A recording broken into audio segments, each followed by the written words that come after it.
Subscribe our channel True Point Facts and press the bell icon for latest updates. एक ऐसा Indian शख्स जो कभी किंग ऑफ गुड टाइम्स कहलाया जाता था। अपने वक्त में वो महाराजाओं वाली जिंदगी गुजारता था। एक ही रात में करोड़ों रुपए की पार्टी करता और जहां दुनिया भर के बिलियनियर्स प्राइवेट जेट रखते हैं, वहीं इसके पास अपना प्राइवेट बोइंग 727 था। लेकिन आज उसका नाम इंडियन हिस्ट्री में किए जाने वाले सबसे बड़े फ्रॉड केस से जोड़ा जाता है। जी हाँ, हम बात कर रहे हैं विजय माल्या की। किंगफिशर वो नाम था जिसने उसे हर उस चीज का मालिक बनाया जिसे एक आम आदमी सपने में देखता है। लेकिन आखिर में ऐसा क्या हुआ जो यही नाम इसे पूरी तरह से ले डूबा। नाजरीन, 1955 में विजय माल्या का जन्म एक रईस घराने में हुआ और बचपन से ही उसने अपनी लाइफ में सिर्फ पैसा ही पैसा देखा। फादर विट्ठल माल्या के पास पैसे की कोई कमी नहीं थी क्योंकि इंडिया की ज्यादातर लिकर इंडस्ट्री पर उनका कंट्रोल था। वो यूनाइटेड ब्रूरी के डायरेक्टर और सबसे बड़े शेयर होल्डर थे। अपने बिजनेस नेचर की वजह से मुल्क भर में उन्हें अच्छी निगाह से नहीं देखा जाता। वो मीडिया से दूर रहते थे और कहा जाता है कि अक्सर अपने खिलाफ न्यूज चलने से पहले ही पैसे देकर उसे रुकवा देते थे। विजय माल्या उनका इकलौता बेटा था। वो बचपन से ही महाराजाओं वाली जिंदगी गुजारता था, पर उसके शौक कुछ अलग ही थे। वो बचपन से ही गाड़ियों का बहुत शौकीन था और जिस वक्त इंडिया में बच्चे लट्टू और कंचे खेलते थे, विजय माल्या रिमोट कंट्रोल्ड गाड़ियों से खेलता था। विट्ठल माल्या ने उसके मुंह से कभी चांदी का चम्मच निकालने की कोशिश ही नहीं की और उसका नतीजा ये हुआ कि विजय जब बड़ा हुआ तो उसके शौक भी वैसे ही थे। वो अब खिलौनों वाली नहीं बल्कि असली गाड़ियों का शौकीन हो गया। 250 के करीब विंटेज कार्स की कलेक्शन और 200 से ज्यादा घोड़े उसने सिर्फ शौक में पाले थे। उसका ये शौक विट्ठल माल्या को पसंद नहीं था क्योंकि उनका मानना था कि ऐसे शौक पालने वाला इंसान एक अच्छा बिजनेसमैन नहीं बन सकता। लेकिन महाराजा के शौक का कोई मोल नहीं था। विजय माल्या ने 1982 में इंडियन ग्रैंड प्री का अवार्ड जीता और ट्रॉफी अपने नाम करके नेशनल चैंपियन बन गया। वो अपने इस शौक को नेक्स्ट लेवल पे लेके जाता, लेकिन फिर एक वाकया हुआ जिससे उसकी लाइफ का ट्रैक हमेशा हमेशा के लिए बदल गया। विट्ठल माल्या की अचानक हार्ट अटैक से मौत हो गई। विजय उस वक्त 28 साल का था और इस सदमे ने उसकी जिंदगी बदल दी। जिस उम्र में वो आजाद और लापरवाह रहना चाहता था, तब उसके कंधों पर बाप की बिजनेस एम्पायर संभालने की जिम्मेदारी आ गई। उस वक्त कई करीबी लोगों का मानना था कि विजय क्योंकि महाराजाओं वाली जिंदगी का आदी है, इसलिए वो इतनी बड़ी बिजनेस एम्पायर नहीं चला पाएगा। लेकिन जैसा सोचा गया, विजय ने बिल्कुल उसका उलट किया। यूनाइटेड ब्रूरी की तमाम प्रोडक्ट्स में से किंगफिशर ने विजय को सबसे ज्यादा अट्रैक्ट किया क्योंकि बाप के मरने से चंद साल पहले ही विजय ने खुद इसे लॉन्च किया था। क्योंकि विजय उस वक्त खुद भी यंगस्टर था, तभी उसको अच्छी तरह मालूम था कि अगर किंगफिशर को मार्केट में हिट करवाना है तो इसका सिर्फ एक ही तरीका है और वो है यंगस्टर्स को टारगेट करना। बेंगलोर इंडिया का वो पहला शहर था जहां से पब्स का कल्चर स्टार्ट हुआ और यहीं छुपी थी किंगफिशर की कामयाबी। उसने मुख्तलिफ तरीकों से किंगफिशर को यंगस्टर्स के बीच इंट्रोड्यूस करवाया, जहां पब्स में अच्छा माहौल दिया जाता, खास तौर पर लड़कियों के लिए। ये ट्रेंड काफी वायरल हो रहा था। यंगस्टर्स रात 4 बजे तक पब्स में ही बैठे रहते। बेंगलोर जहां पहले सिर्फ एक पब था, 5 सालों के बाद वहां 40 नए पब्स खुल गए और इसका डायरेक्ट फायदा किंगफिशर अपने नाम कर रहा था। देखते ही देखते कुछ ही सालों में किंगफिशर ने ब्रांड की शक्ल इख्तियार कर ली। लोग अब बियर नहीं बल्कि किंगफिशर का नाम लेकर ड्रिंक मांगने लगे। उस वक्त कई इंडियन पॉलिटिशियंस ने इस वेस्टर्न कल्चर के खिलाफ आवाज भी उठाई, लेकिन विजय को किसी की परवाह नहीं थी। वो सिर्फ ये साबित करना चाहता था कि उसने यूनाइटेड ब्रूरी की सक्सेस को आसमान की ऊंचाइयों तक पहुंचा दिया है और इसमें कोई शक भी नहीं था। यूबी इंडिया का सबसे बड़ा लिकर मैन्युफैक्चरर बन चुका था, यहाँ तक कि हर 2 में से 1 बॉटल किंगफिशर की सेल होने लगी।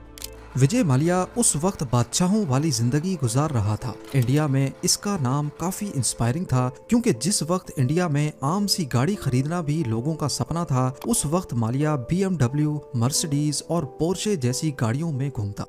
लोग उसको प्रिंस ऑफ इंडिया, महाराजा और रिचेस्ट मैन ऑफ इंडिया जैसे नामों से जानते थे। विजय माल्या को लग रहा था कि आगे भी सब कुछ ऐसे ही चलता रहेगा, लेकिन ये उसकी सबसे बड़ी भूल थी। इंडिया में शराब को अच्छा नहीं समझा जाता था, खास तौर पर पब जैसे वेस्टर्न कल्चर को, और इस सब को लेकर इंडियन सरकार के इरादे कुछ अलग थे।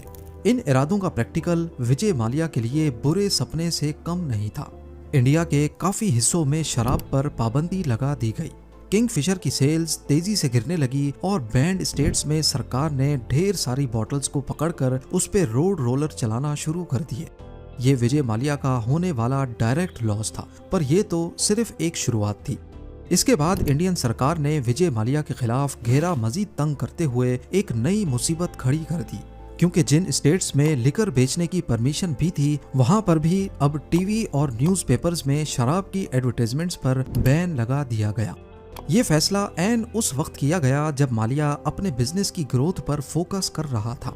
इस मोड़ पर किंगफिशर की एडवर्टाइजिंग का ऐसा तरीका अपनाया गया जिसे सरोगेट एडवर्टाइजिंग कहते हैं। ये एडवर्टाइजिंग टेक्निक दुनिया भर में खास तौर पर उन प्रोडक्ट्स के लिए इस्तेमाल होती है जिनकी एडवर्टाइजिंग पे बैन लगा हो। इसमें कोई भी ब्रांड अपनी प्रोडक्ट को दूसरी प्रोडक्ट की आड़ में मार्केट करता है जिनकी सेल पर कोई रिस्ट्रिक्शन नहीं होती। अब किंगफिशर इंडिया में जाना माना ब्रांड तो था ही, इसलिए विजय माल्या ने किंगफिशर मिनरल वाटर और सोडा वाटर लॉन्च किए और उनकी एडवर्टाइजिंग करने लगे। भले ही वो एड पानी का था, लेकिन सबको मालूम था कि ये किस चीज की मार्केटिंग है।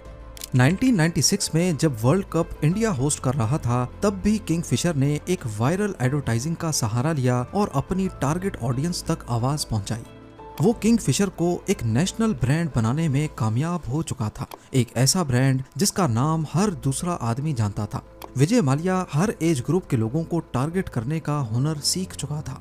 उसने हर उस छोटे बड़े इवेंट को स्पॉन्सर करना शुरू कर दिया जहां मीडिया की प्रेजेंस होती थी, और इस तरीके से ना चाहते हुए भी मीडिया पर किंगफिशर का नाम चल जाता। बाद में किंगफिशर कैलेंडर भी लॉन्च किया गया जिसमें इंडियन मॉडल्स के फोटोशूट का कंपटीशन करवाया जाता।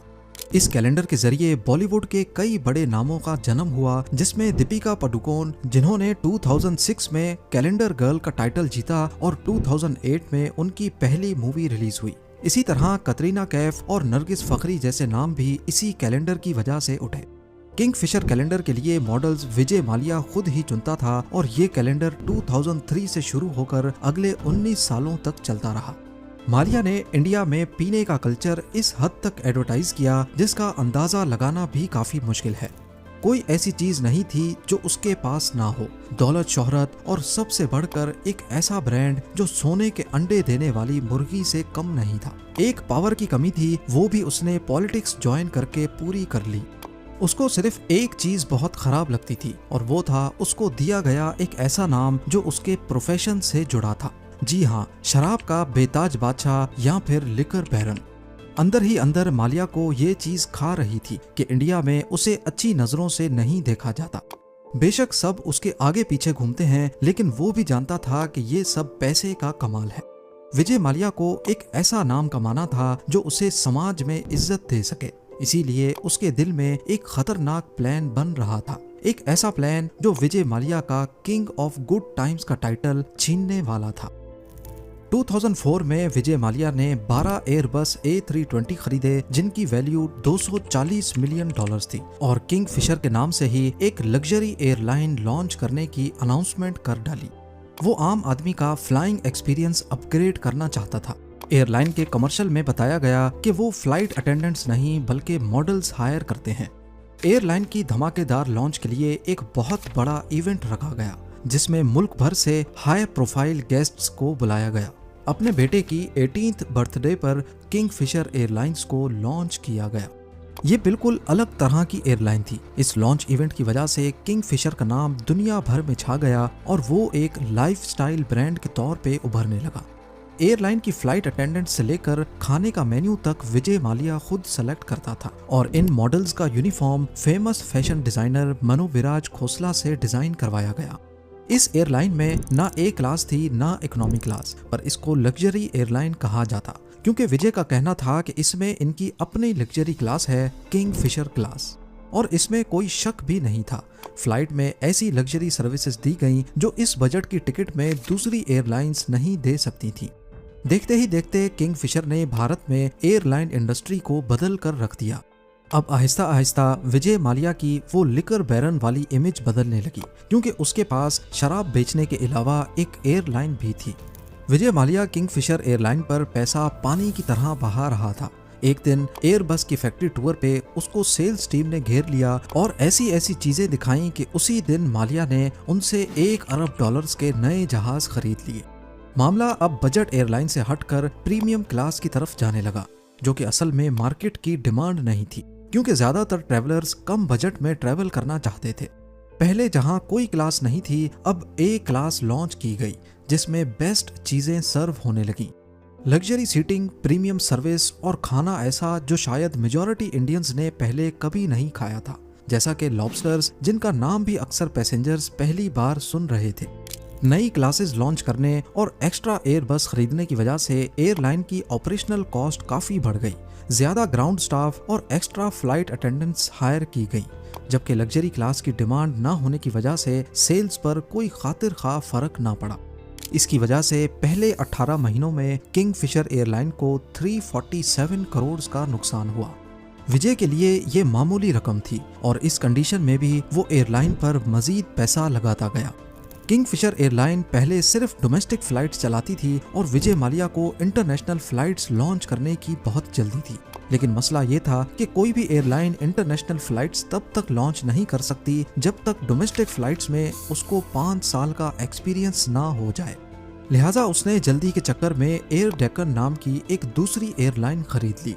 एक तो ये सौदा मार्केट प्राइस से काफी ज्यादा पैसों पर हुआ और ऊपर से ये लोन का पैसा था जो विजय माल्या ने इंडिया के बैंक से लिया था।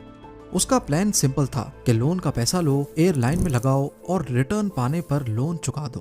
कहने को तो बहुत सिंपल बात है, लेकिन असल में ये एक ऐसा जाल था जिसमें सबसे बड़ी कंडीशन रिटर्न मिलने की थी। बहरहाल किंगफिशर अब एक इंटरनेशनल एयरलाइन बन चुकी थी और पैसेंजर्स भी काफी खुश थे, लेकिन अंदर ही अंदर एयरलाइन कर्जों तले दबती चली गई। जिस वक्त ये सारे मामला चल रहे थे, उसी वक्त विजय माल्या फार्मूला 1 की टीम खरीद रहे थे। इसके अलावा उन्होंने क्रिकेट की टीम्स खरीदी, जो कि उनका अपना शौक था, ये जानते हुए भी कि उनकी एयरलाइन पर कर्जे का पैसा लगा हुआ है। उसके बाद कुछ ऐसा हुआ जिससे सिर्फ इंडिया ही नहीं बल्कि पूरी दुनिया की एयरलाइंस मुश्किल में पड़ गईं। 2008 में अमेरिकन मार्केट में रिसेशन आ गया। स्टॉक मार्केट्स क्रैश हो गईं, फ्यूल प्राइसेस बढ़ गईं और लोगों की परचेजिंग पावर कम हो गई। जब भी रिसेशन आता है तो लोग अपने खर्चों को लगाम लगा लेते हैं, जिसमें फालतू का ट्रैवल सबसे पहले मारा जाता है। अब क्योंकि यूएस डॉलर्स एक इंटरनेशनल करेंसी है, इसी वजह से इसका असर पूरी दुनिया पर पड़ता है और इस बार भी ऐसा ही हुआ। फ्यूल प्राइसेस में 3 गुना इजाफा हो गया। कंपनीज ने अपने ट्रिप्स कैंसिल किए, जबकि टूरिस्ट ने कम। इस सिचुएशन में सिर्फ वही एयरलाइन सरवाइव कर सकती हैं जो ख्वामख्वाह के फजूल खर्चे नहीं करती। पर किंगफिशर एयरलाइन तो फेमस ही अपने एक्स्ट्रावेगेंट खर्चों की वजह से थी। उन्होंने रिसेशन में भी अपने खर्चे कम नहीं किए। उनके रेट्स दूसरी एयरलाइंस के मुकाबले में कम थे और सर्विसेज बहुत आला। इस बात में कोई शक नहीं था कि किंगफिशर एयरलाइन बुरी तरह लॉस में चल रही है और इसका भांडा एक ना एक दिन फूटना ही था। जब ये भांडा फूटा तो वो नए पोल भी खोल बैठा। 12 सितंबर 2011 को एक कैनेडियन रिसर्च फर्म की तरफ से रिपोर्ट पब्लिश होती है जिसका टाइटल था पाई इन द स्काई। इस रिपोर्ट में जो कुछ पब्लिश किया गया उसने किंगफिशर एयरलाइन के सारे कच्चे छट्टे खोल कर रख दिए। असल में एरिटास नामी इस रिसर्च फर्म ने देखा कि जिस वक्त दुनिया की तमाम एयरलाइंस घाटे में जा रही हैं, उसी वक्त किंगफिशर की फ्लाइट्स आधी खाली जाने के बावजूद भी लोगों को शानदार सर्विसेज दे रही हैं। जब उनको मामला गड़बड़ लगा तो उन्होंने जांच पड़ताल शुरू कर दी। मालूम पड़ा कि किंगफिशर एयरलाइन के खर्चे उनकी सेल्स से भी ज्यादा थे और ये रिपोर्ट तब मजीद इंटरेस्टिंग हो गई जब उसमें ये बताया गया कि ये सारे खर्चे असल में लोन के पैसे हैं जो किंगफिशर ने मुख्तलिफ बैंक से लिए थे। अक्टूबर 2009 में IDBI, जो कि एक पब्लिक सेक्टर का बैंक है, उन्होंने किंगफिशर को $200 मिलियन का लोन दिया। अब नॉर्मली जब भी कोई बैंक लोन देता है तो वो पहले तसल्ली करता है कि जिसको लोन दिया जा रहा है वो वाकई लोन चुका भी पाएगा या नहीं, जिसके लिए वो कोई श्योरिटी भी रखते हैं। लेकिन विजय माल्या ने बैंक को झूठे डॉक्यूमेंट्स दिखाकर बताया कि कैसे आने वाले वक्त में उनको इतना फायदा होगा और वो ये सारे पैसे वापस कर देंगे। अब क्योंकि उस वक्त किंगफिशर और विजय माल्या का बड़ा नाम था, इस वजह से बैंक ने सिर्फ नाम पर ही ये सारा लोन पास कर दिया, जो कि एक बहुत ही गैर जिम्मेदाराना हरकत थी। 2009 और 2010 में किंगफिशर एयरलाइन ने टोटल जितने भी खर्चे किए थे वो या तो लोन लेकर किए या फिर क्रेडिट पर सर्विस लेकर, जिसका फिगर 7 अरब डॉलर्स तक रिकॉर्ड किया गया। वेरिटास की इस रिपोर्ट ने पूरे भारत में तहलका सा मचा दिया, क्योंकि इसमें साफ साफ लिखा था कि किंगफिशर दिवालिया होने के करीब है। इस रिपोर्ट के बाद किंगफिशर को क्रेडिट पे फ्यूल मिलना बंद हो गया, और तो और नौबत यहाँ तक आ पहुंची कि केटरिंग सर्विस जो पैसेंजर्स के लिए बेहतरीन खाना प्रोवाइड करती थी, उनको भी कई महीनों से पैसे नहीं मिले और उन्होंने भी मजीद खाना देने से इनकार कर दिया। ये किंगफिशर एयरलाइन और विजय माल्या के लिए बहुत मुश्किल वक्त था।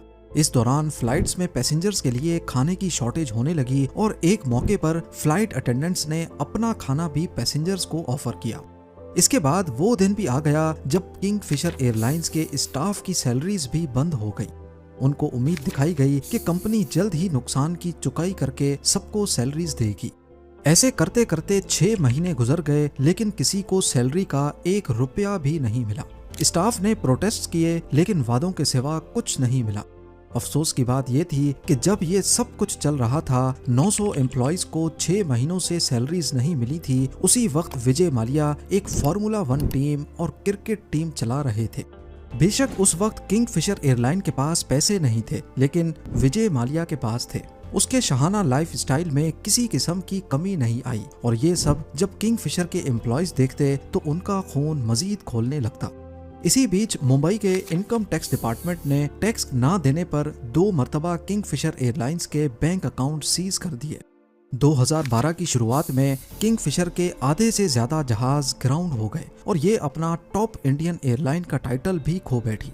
अक्टूबर 2012 में directorate general of civil aviation ने किंगफिशर का लाइसेंस सस्पेंड कर दिया और ये किंगफिशर एयरलाइन का आखिरी दिन था। विजय माल्या ने 17 इंडियन बैंक से टोटल 9,000 करोड़ रुपयों का लोन लिया था। इनमें से ज्यादातर पैसा पब्लिक सेक्टर बैंक्स का पैसा था, यानी ये अवाम का पैसा था। लोन वापस ना मिलने पर बैंक्स ने विजय माल्या के खिलाफ केस फाइल किया, जिसमें बताया गया कि विजय माल्या एक विलफुल डिफॉल्टर है, यानी उसने जानबूझकर बैंक से तब लोन लिया जब उसको मालूम था कि उसकी एयरलाइन डूब रही है। इस सारे मामले को लेकर सीबीआई और इन्फोर्समेंट डायरेक्टरेट ने भी इंक्वायरी की, जिसमें यह मालूम हुआ कि लोन लेते वक्त विजय माल्या ने फेक डॉक्यूमेंट्स दिखाकर बैंक से लोन लिए थे। और इन्वेस्टिगेशन में इस चीज के भी सबूत मिले कि जो पैसा किंगफिशर एयरलाइन को बचाने के लिए लिया गया था, वो असल में उसने अपनी पर्सनल लग्जरीज और यूबी के दूसरे बिजनेस में इन्वेस्ट किया। ये सारी बातें तो रही एक तरफ, दूसरी तरफ विजय माल्या के खिलाफ लोगों का गुस्सा तब मजीद बढ़ गया जब उसने इन हालात में भी अपनी 68th बर्थडे गोवा में बड़ी शान के साथ सेलिब्रेट की, जिसमें फेमस सिंगर एनरिके इग्लेसियस को बुलाया गया। इस पार्टी में होने वाले दूसरे खर्चे हटाकर एनरिके की कॉर्पोरेट इवेंट में आने की फीस ही सिर्फ $1.5 मिलियन थी। यानी एक अंदाजे के मुताबिक इस पार्टी में होने वाले खर्चे का सिर्फ 20% देकर वो कम से कम अपने एम्प्लॉइज की 6 महीने की सैलरी पे कर सकता था, जो उस वक्त बड़ी मुश्किल में थे। जब विजय माल्या के खिलाफ इंडिया में लीगल कार्रवाई शुरू हुई तो वो 2016 में इंडिया छोड़कर यूके चला गया। इंडियन अथॉरिटीज ने उसके पासपोर्ट को कैंसिल कर दिया और उनके खिलाफ एक्स्ट्राडिशन के लिए यूके गवर्नमेंट के पास रिक्वेस्ट भेज दी। इंडियन गवर्नमेंट चाह रही थी कि मलाया को वापस लाया जाए ताकि उसका ट्रायल इंडिया में हो सके। यूके कोर्ट्स में एक्स्ट्राडिशन केस काफी लंबा चला, लेकिन दिसंबर 2018 में यूके कोर्ट ने डिसाइड किया कि विजय माल्या को इंडिया वापस भेजा जाए, जिस पर मलाया ने यूके कोर्ट के फैसले के खिलाफ अपील की। दूसरी तरफ इंडियन कोर्ट्स में विजय माल्या के खिलाफ इंसॉल्वेंसी के केस चल रहे थे और इसकी जजमेंट भी आ चुकी थी, जिसके तहत उसकी प्रॉपर्टीज को सीज करने का ऑर्डर दिया गया। इन्फोर्समेंट डायरेक्टरेट ने उसके इंडियन और इंटरनेशनल एसेट्स को फ्रीज कर दिया ताकि बैंक्स को रिकवरी की जा सके। मलाया की लग्जरी कार्स, बेंगलोज और यूबी के कंपनी शेयर्स को ऑक्शन के लिए रखा गया। विजय माल्या ने कई बार इंडियन कोर्ट्स और बैंक से सेटलमेंट की कोशिश की, लेकिन कोई सक्सेस नहीं मिली। किंगफिशर एयरलाइंस के कोलैप्स के बाद विजय माल्या का पब्लिक इमेज काफी खराब हो गया। उस पर मीडिया और लोगों ने काफी क्रिटिसाइज किया, स्पेशली क्योंकि वो यूके में लग्जरी लाइफ जी रहा था, जबकि इंडिया में उसके ऊपर कर्जा चुकाने का दबाव था। अभी तक विजय माल्या की लीगल टीम उसको बचाए हुए है, लेकिन इंडिया में उसको वापस लाने की कोशिशें अभी तक चल रही हैं। If you like our videos, don't forget to like, share, and comments.